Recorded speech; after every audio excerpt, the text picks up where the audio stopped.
안녕하세요. 빵하더 장군의 인천 맛집 상륙작전입니다. 여러분들은 도가니탕이라는 음식을 좋아하시나요? 도가니는 소의 무릎뼈와 발목 연골 주변을 감싸고 있는 특수 부위로 소 한 마리를 잡으면 1kg 남짓 나올 정도로 귀한 부위라고 합니다. 사람들이 무릎이 아플 때 도가니가 아프다고 표현하는 경우가 왕왕 있는데 그 주변이라고 보시면 될 듯합니다. 도가니탕 하면 꼭 나오는 논란 중에 하나가 스지라는 단어일 텐데요. 스지는 소 힘줄과 근육 부위를 뜻하는 소 힘줄의 일본식 발음으로 콜라겐 덩어리로 맛과 영양면에서는 도가니와 별반 차이가 없다고 합니다. 갈비탕의 마구리뼈 논란처럼 도가니탕의 도가니와 스지는 항상 논란이 됩니다. 40년간의 목부림으로 주워들은 딱히 쓸모없는 지식 좀 풀어봤고요. 여튼 도가니탕은 앞서 말씀드렸듯이 많이 나오는 부위가 아니라서 비싸고, 도가니와 함께 들어가는 스지 역시 가격이 100g당 2,000원 안팎의 가격으로 꽤 비싼 편이라 도가니탕의 평균적인 가격도 최소 15,000원 이상은 합니다. 그래서 오늘 소개해드릴 식당은 소가 발만 살짝 담궜다 뺀 육수들도 최소 9,000원이 넘는 고물까지 돼 도가니탕이 8,000원, 설렁탕은 7,000원의 가격에 먹을 수 있는 가성비 넘치는 식당을 다녀왔습니다. 송림동에 위치한 경상도 소문난 냉면입니다.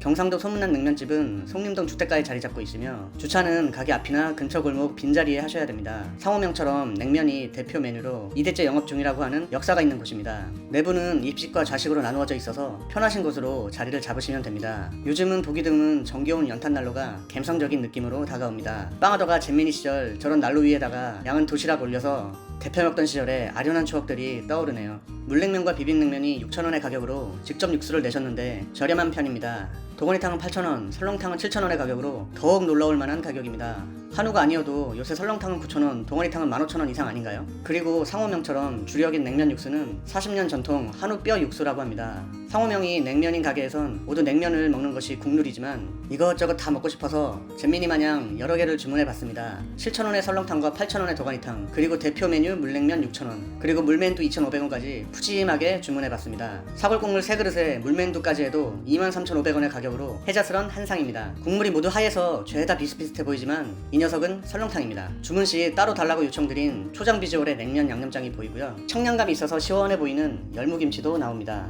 국밥집 국룰인 허여멀건한 깍두기도 나와주고요. 시판 제품임을 120% 확신하게 만드는 물맨두, 고기 찍어 먹을 겨자소스와 청양고추 양념장까지 한 상 나와줍니다. 국물의 양이 그릇에 반도 채워지지 않아서 먹다가 찍은 것 같지만 냉면 대접 그릇이기 때문에 양이 적은 편은 아니고 보통 식당들의 양입니다. 간은 어느 정도 되어 있고 저의 최애 향신료 후추를 후추 뿌려줍니다. 진하다 못해 걸쭉해 보이기까지 하는 육수에 당면과 부족하지 않은 양의 건더기가 들어있습니다. 국물의 점도가 조금 과장해서 도배할 때 도배풀을 연상시킬 정도로 진합니다. 도가니탕의 스지만으로 이루어진 사실상 스지탕을 내어주는 곳도 있는데 이곳은 그래도 도가니가 종종 보이는 게 괜찮아 보이는 느낌입니다. 당면은 일반적인 식당들에 비해서 조금 굵은 편입니다. 중국식 넓적당면에 비해서는 얇지만 그래도 꽤나 두터운 느낌이 있는 면발이네요. 스지로 불리는 소 힘줄 부위는 콜라겐 덩어리로 야들야들해 보입니다. 겨자간장 소스에 찍어 먹었는데 잡내 없이 쫄깃쫄깃하고 맛있습니다. 국물이 걸쭉해서 그런지 도가니의 육수도 촉촉하게 딸려서 입안으로 들어오는 게 몰캉몰캉한 촉감이 뭔가 오바죠? 죄송합니다. 이런 젤라틴류의 음식들은 거의 맛이 다 비슷합니다. 아시는 그 젤라틴화 특유의 식감으로 먹는 맛이 있는 그런 맛입니다. 이 집 열무김치 참 맛있습니다. 그냥 열무김치랑 참기름이랑 고추장 넣고 하얀 쌀밥과 함께 부비부비 비벼서 에피타이저로 밥 한 그릇 하고 싶은 맛입니다.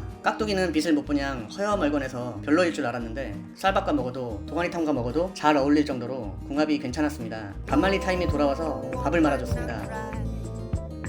초반에 언급했던 스지와 도가니의 차이점을 살짝쿵 설명드리자면, 스지는 힘줄이기 때문에 뼈 모양 없이 거의 흰색의 콜라겐 덩어리라 보시면 되고, 도가니는 뼈 모양의 형태에 살도 조금 붙어있고 그 외에는 거의 스지처럼 콜라겐 덩어리라 보시면 됩니다. 갈색의 고기색이 보이면 도가니로 보시는 게 속 편하지 않을까 싶습니다. 설렁탕은 도가니탕과 같은 육수에 고기가 제법 들어있으며 얇게 썬 고기는 질기지 않고 맛이 좋았습니다. 역시 먹다가 중간에 찍은 거 아니고요. 냉면 그릇이라 그릇이 대빵 커서 양이 적어 보일 뿐 양이 적지는 않습니다. 기본적으로 도가니탕의 육수도 좋기 때문에 설렁탕 국물도 진득하니 좋습니다. 설렁탕에는 기본적으로 양지 부분을 넣기 때문에 물에 빠진 양지가 보통은 소름 끼칠 정도로 부드럽지는 않기 때문에 적당히 씹는 맛이 있고 괜찮았습니다. 설렁탕도 어디 가서 빠지지 않을 맛이기는 하지만 개인적으로 느끼기엔 밖에서 사 먹기엔 가격이 훨씬 비싼 도가니탕을 드시길 추천드립니다. 설렁탕은 8,000~9,000원 하는 식당도 종종 찾아볼 수는 있지만 도가니탕의 경우는 만원 이내의 가격은 찾아보기 쉽지 않기 때문에 콜라겐 부위에 대한 부담감이 없으시다면 1,000원 차이인데 도가니탕을 먹는 게 이득이지 않을까 하는 합리적인 추론을 해봅니다.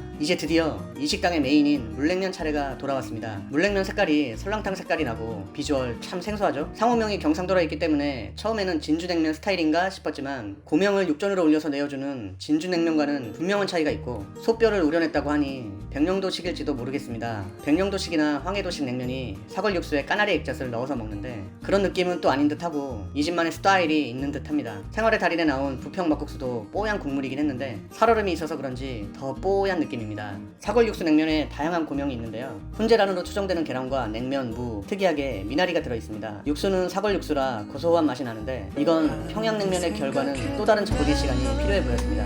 구수한데 슴슴한 그런 느낌? 이때 양념장과 겨자를 풀었더니 비로소 제가 알던 물냉면으로 컴백했습니다. 사골육수라 그런지 일반적인 물냉면에 고소함이 더해진 맛입니다. 이 집에서 특이한 점 중 하나인 미나리는 매운탕이나 삼겹살과 잘 어울리는데 이 냉면에서의 미나리의 역할이 무엇인지는 정확히 눈치를 채지 못했습니다. 뭔가 오이랑 무와는 다른 향이 살짝 난다는 정도? 아카데미 여우 조연상을 수상한 미나리의 임팩트는 없었던 느낌적인 느낌? 냉면의 종류가 워낙 많고 종류별로 호불호도 많고 그에 따른 마니아층도 다양하기 때문에 제가 감히 이 냉면을 좋은 냉면이다 아니다 판단하기 어렵지만 개인적으로는 새로운 느낌의 이 독특한 스타일의 냉면과의 첫 만남이 나쁘지는 않았습니다. 어쨌거나 저쨌거나 오늘도 저렴하고 맛 좋은 또 하나의 식당을 득템하고 갑니다. 근처에 사시거나 들리실 일이 있으시면 사골국물 음식들을 시리즈로 먹을 수 있는 독특하고 괜찮았던 식당이었네요. 오늘도 이 장에 기름칠할 수 있어서 행복한 하루입니다.